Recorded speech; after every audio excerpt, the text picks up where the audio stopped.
Hi friends, அண்ணா சீரியலில் இன்னைக்கான episode ப்ரோமோவில் என்ன நடக்க போகுதுன்னா, அந்த சாமியார் பாக்கியத்துக்கிட்ட இந்த தடவையும் கல்யாணம் தடப்பட்டு போகணும்னு நீ கடவுள்கிட்ட வேண்டிக்கோன்னு சொல்ல, என்ன சாமி சொல்கிறீங்கன்னு பாக்கியம் கேட்குறாங்க.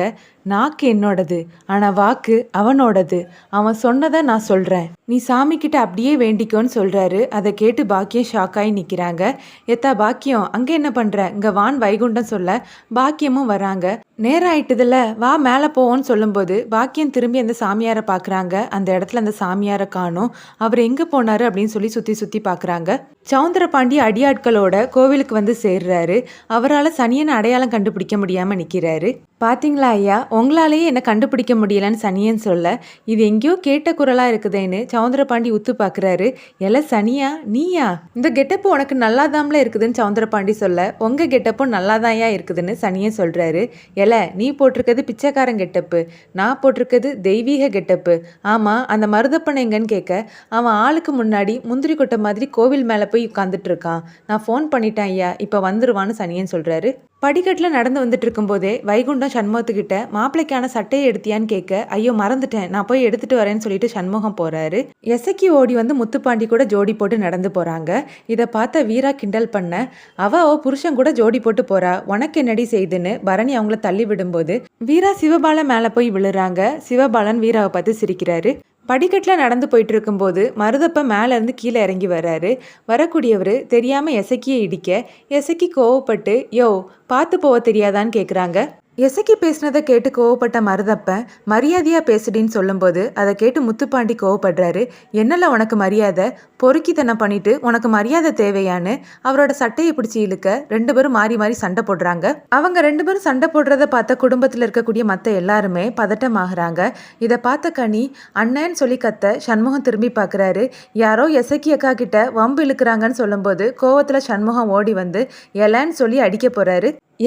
யார்ல நீ, நேத்தே உன்கிட்ட எங்கள் வழியில் வரக்கூடாதுன்னு சொல்லிட்டேன்லன்னு சண்முகம் கேட்க, என்னை யாருன்னு உனக்கு தெரியலையான்னு மருதப்பன் கேட்குறாரு. தெரியாததுனால தான்ல நான் என்னன்னு கேட்குறேன். இங்கே பாருல, மறுபடியும் எங்கள் வழியில் வந்த உன் மூஞ்சி முகரையே பேத்து அனுப்பிடுவேன்னு சொல்கிறாரு. சண்முகமும் மருதப்பனும் சண்டை போடுறத பார்த்து பாக்கியம் பதறி போகிறாங்க. சண்முகம் அமைதியாயிரு, நல்ல காரியத்துக்காக வந்திருக்கோம், அதை கெடுத்து விட்டுறாதீங்கல. இங்கே பாருங்க ஐயா, அவனுங்க முரடனுங்க, இங்கேருந்து நீங்கள் போயிருங்கன்னு சொல்லி கையெடுத்து கும்பிட்டு கேட்க மருதப்பனும் அங்கேருந்து கிளம்புறாரு. கனி மருதப்பனை பார்த்து பயந்து போய் சண்முகத்துக்கிட்ட பேசுறாங்க.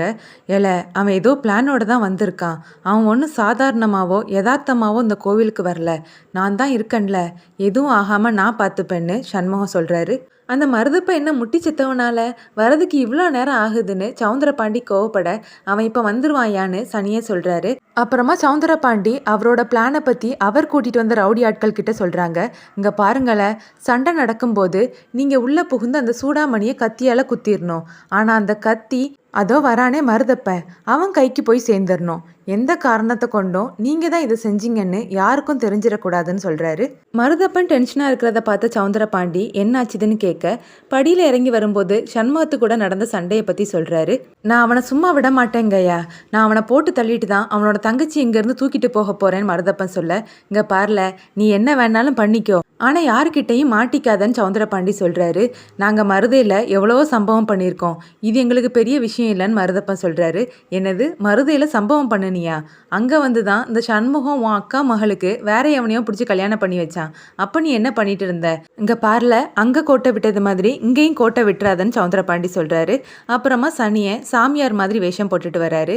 என்னல சனியா, இது புது வேஷமானு சவுந்தரபாண்டி கேட்க, ஆமாங்கய்யா, மலை அடிவாரத்தில் பிச்சைக்கார மாதிரி வேஷமும் மலைக்கு மேலே ஏறும்போது சாமியார் வேஷமும் போடணும், ஏன்னா பிச்சைக்காரங்களை கோவிலுக்குள்ளே விட மாட்டாங்களேன்னு சனியன் சொல்ல, இதுவும் நல்லாதாம்ல உனக்கு இருக்குது, ஆனால் என்கிட்டேருந்து கொஞ்சம் டிஸ்டன்ஸ் மெயின்டைன் பண்ணிகிட்டே இருந்துக்கோன்னு சவுந்தரபாண்டி சொல்கிறாரு. பாக்கியம் டென்ஷனாக இருக்கிறத கவனித்த பரணி என்னாச்சுமான்னு கேட்க, அந்த சாமியார் சொன்ன எல்லா விஷயத்தையும் பாக்கியம் சொல்கிறாங்க. மா, யாரோ ஏதோ சொன்னதை நினச்சி நீயே உன்னை குழப்பிக்காதம்மா, இங்கே என்ன பிரச்சனை வந்துட போது? சண்முகம் இருக்கான், முத்துப்பாண்டி இருக்கான், சிவபாலன் இருக்கான், உடங்குடி இருக்காரு, வைகுண்ட மாமா இருக்காரு, இவங்க எல்லாரும் இருக்கும்போது என்ன பிரச்சனைமா வந்துட போகுதுன்னு பரணி சொல்கிறாங்க. அப்போ பாக்கியம் திரும்பும்போது அங்கே யாரோ இருக்கிறத பார்த்து ஷாக்காகி நிற்கிறாங்க. யாரம்மா பார்க்குறேன்னு பரணியும் திரும்பி பார்க்குறாங்க.